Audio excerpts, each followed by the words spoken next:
This is a story about a park, a story about some people who wanted to make the park their own. Once upon a time, there was a town with a park right in the middle. The town park was everybody's favourite place. If you asked the old folk in the town, they would tell you that they still remembered the days when there was a factory on the parkland. It was a big, smelly, dirty factory.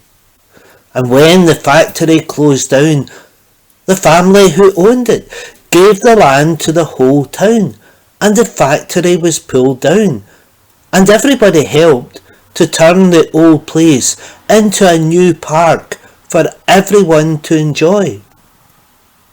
Instead of the big, dirty, smelly factory, trees and flowers were planted. Grass was sown. Paths were laid. A play park was put up. A pond was dug. Ducks were even brought in. And a bench, in fact, many benches, and a special place for barbecues were built too.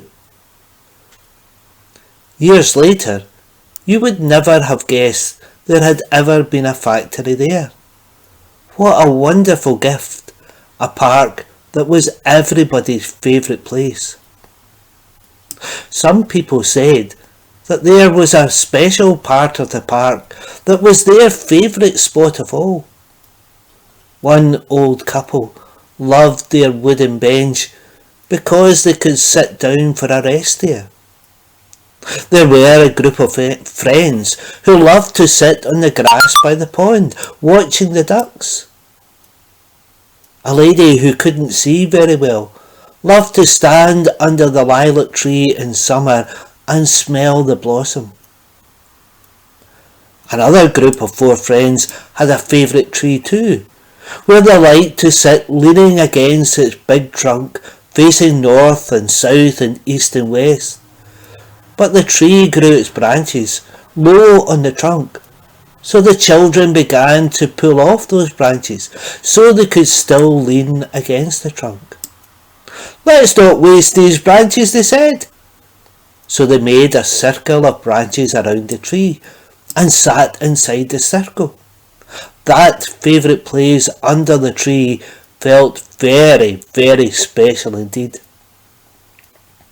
One day the friends said to each other, "Let's make it ours." So they made the circle bigger, and they laid more branches on it to make it thicker and higher, leaving one small gap to go in and out to the trunk of the tree. Then they took knives and carved their names on the tree trunk. They tied plastic bags around the trunk, where they stored bottles of juice and a frisbee. Then they brought a piece of wood that they had painted, and they put it outside the circle. It said, "Keep out." The friends said to each other, "Isn't it great that this is our tree now? This is our circle. This is our place to sit. We've made it ours." But when the elderly couple walked by on their way to their bench, they felt sad when they saw the tree. It no longer looked as nice as it used to. The friends going to the pond to see the ducks felt annoyed when they saw the willow tree. Why was anyone carving their names onto something that belonged to everyone? The blind lady felt angry when she heard the voices from under the tree. Who was that, saying it was their tree when it was everyone's?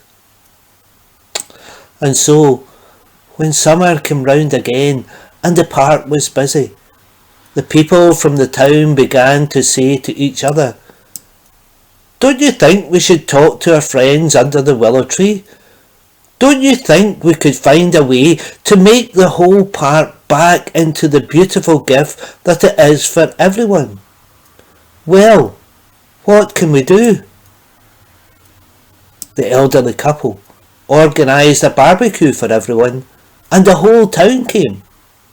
The friends who sat under the tree and had built their nest came too, and everyone tried to make everything all right again.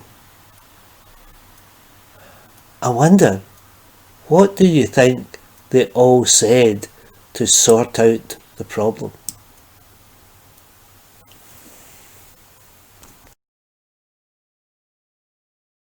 Well, now it's time for Where's Maximus?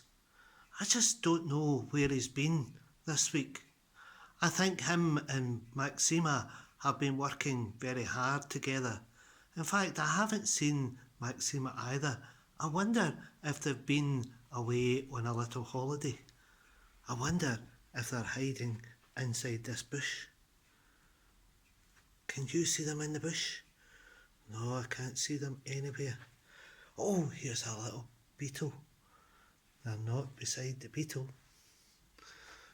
Oh, have they gone through into the kitchen? Because sometimes Maximus likes to sneak and see if there's any food. No sign of Maximus at all. No sign of anybody. It's all quiet here. Let's go back and see if we can find out if Maximus has gone up the stairs. Can you see him on the stairs? No sign of Maximus on the stairs. No sign of him on the balcony. No sign of him on the posts. No sign of him on top of these pictures. Where, oh where has Maximus gone? Is he in the study? Is he away on his holidays? Maybe he's on a boat. Who knows where Maximus might be today? Is he in the mirror, at the top of the mirror? Oh no. Where was Maximus today? Did you see him? Did you find him? Let me know.